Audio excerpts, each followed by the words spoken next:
Saludos, señoras y señores, de su programa Paradigma Legal.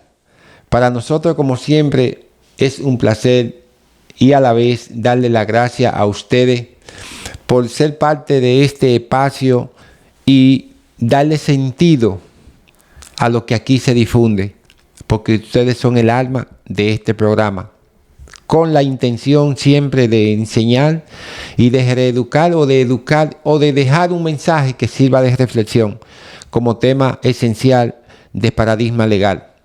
Esta semana estuvimos viendo el desenvolvimiento de las actividades políticas y la tuvimos que ver desde diferentes ángulos, de manera que sirvió para algunas cosas o que algunos elementos de ella quedaran claras. Y si algo se definió en esta semana, se definió sobre lo que va a haber, sobre cuáles serán los temas de debate de esta campaña electoral. Justamente ayer, con pocas palabras, ese tema se definió. Luis abogó por una transparencia con honestidad desde la perspectiva de lo que fue e impulsó el profesor Juan Bosch, el candidato de la Fuerza del Pueblo, no el candidato, pero ¿quién le enfrenta a Leonel en esa posición? No es el candidato, pero es el candidato. Pero digamos que el que está ejerciendo el papel más altivo de la oposición, además de la candidatura que todavía no ha sido proclamado. Dijo ayer que si Peña Gómez estuviera vivo, estuviera al lado de los pobres. Y creo y entiendo desde esta pequeña tribuna de Paradigma Legal que eso va a definir el proceso político de las próximas elecciones. Ese va a ser el concepto macro de lo que vamos a ver en los próximos meses. Pero tenemos que explicar ese fenómeno, esos acontecimientos. La transparencia y la honestidad. Y que si Juan Bosch estuviera vivo, estuviera impulsando esa idea. De verdad que fuera así. Ahora, el hecho de que yo o un político impulse la transparencia y la honestidad lo aleja de los pobres. Sería muy bueno entender eso. Ahora, si el contexto de la transparencia y la honestidad se vislumbraran en la campaña X, donde estuviera Juan Bosch y Peña Gómez estuviera al margen de los pobres porque involucrara la honestidad y la transparencia.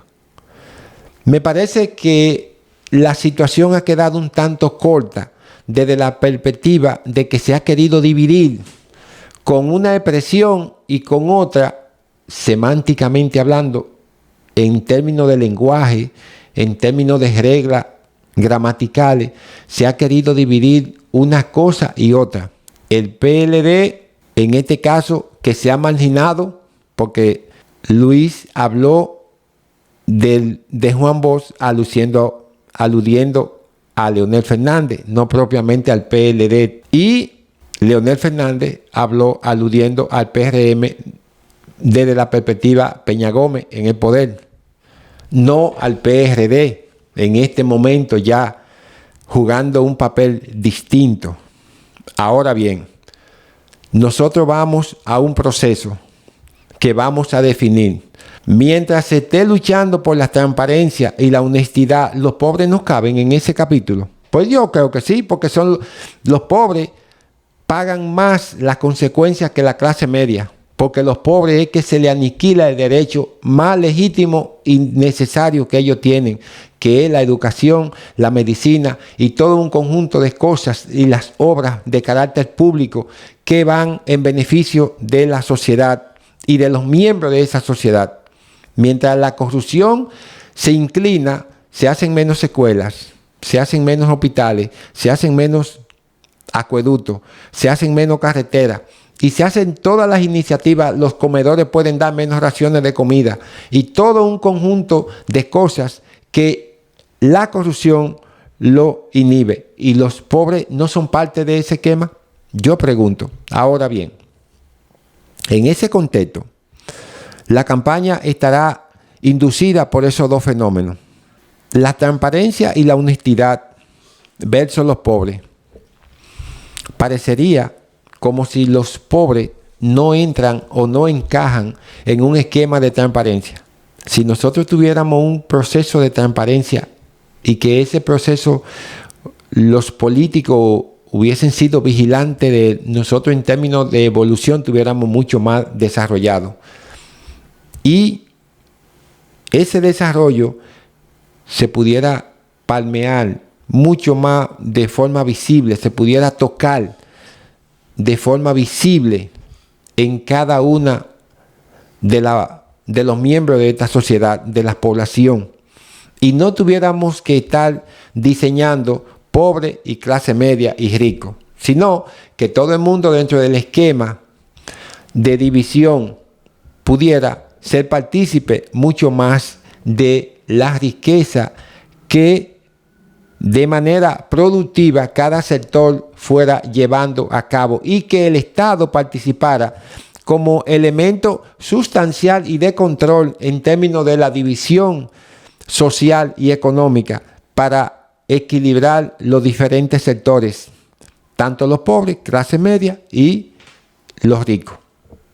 Ahí estuvieran los campesinos, los profesionales y los empresarios, y todo el mundo fuera parte de ese esquema. ¿Qué se espera de esta campaña? Bueno, se espera que esto que ha acontecido, por eso hablábamos de esa situación, de ese evento, que ese evento marque lo que son las pautas del desarrollo de un discurso. Naturalmente, esto debilita lo que son los procesos políticos, porque va a ser un debate sin una propuesta sustancial. Lo que se va a estar discutiendo en el proceso de campaña, se va a decir, si este es transparente, yo defiendo a los pobres y los pobres son más, y así sucesivamente. Ahora, cuando han gobernado, ¿fueron pobres o fueron ricos?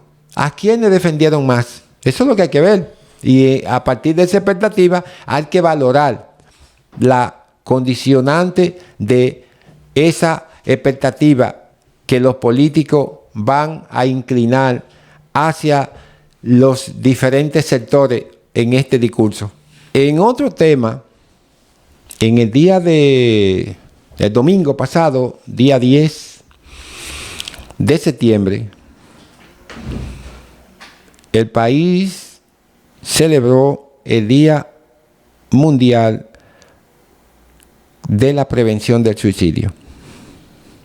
Ese evento o esos eventos o ese día está pautado, como su nombre lo indica, para llevar mensajes que puedan prevenir esa condición tan deshumanizante con que un ser humano termina la vida bajo los efectos de una situación psicológica apremiante alrededor de él. El suicidio es una causa patológica de una enfermedad psicológica y como tal debe ser tratada. Los estudios y las estadísticas dicen que aquí en el país tenemos alrededor de 600 suicidios por año. Eso significa que tenemos alrededor casi de 2 personas por día que se suicidan. Para nosotros es alarmante, la sociedad también. Nosotros siempre hemos hablado de que cosas de esa naturaleza tenemos que procurar que la sociedad y el Estado sean parte interviniente, pero la prevención del suicidio indica que las personas que tienen familiares con situaciones como esa sean consecuentes y observadoras de esa persona, porque el suicidio, con sus diferentes modalidades, entra en una etapa de que la voz del alma deben de darla a los que más cercana están al proceso.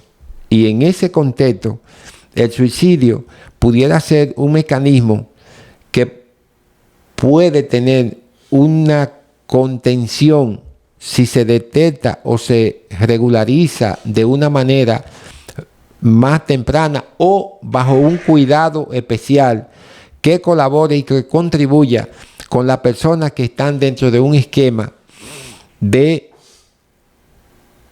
una situación que lleve o induzca a lo que es el suicidio.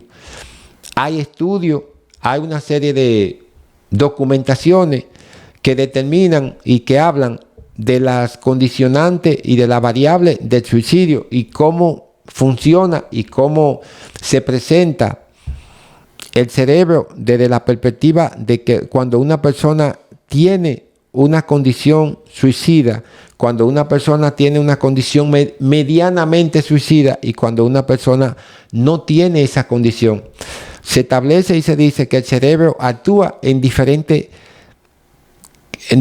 tonalidades, pero la más crucial es cuando una persona tiene una idea suicida, porque se ha determinado y se dice que no tiene un nivel de sensibilidad de lo que va a hacer, de lo que va a llevar a cabo. Y esa condición hace que esa persona no tenga un dolor propio, pero muchas veces en ese mismo tenor, que no tenga una razonabilidad de las consecuencias de lo que va a llevar a cabo. Y eso hace, en términos del cerebro, que la persona actúe bajo el criterio que el que está en un estado de normalidad, pues naturalmente no entiende por qué esa persona hizo tal o cual acto. Yo creo que el día 10 de septiembre es un día significativo para que la salud mental sea prohijada, sea elevada, sea llevada a un punto donde cada miembro de la población dominicana tenga acceso a ese derecho, que hasta el día de hoy la ausencia de una política de salud mental, una incidencia de salud pública, pues la han tenido como todas las demás, los demás efectos de naturaleza psicológica han estado fuera de los sistemas de lo que es una atención en salud pública. Y eso hace que nosotros aboguemos porque haya una apertura en salud mental en la República Dominicana. Señores, hemos llegado a la parte final de este programa. Como siempre, decirles que nos dejen sus comentarios, que son significativos para nosotros en la cajita de comentarios, que se suscriban a este programa Paradigma Legal como canal en YouTube y en las redes sociales. Recuerden ustedes que siempre nosotros grabamos y que este programa es Paradigma Legal.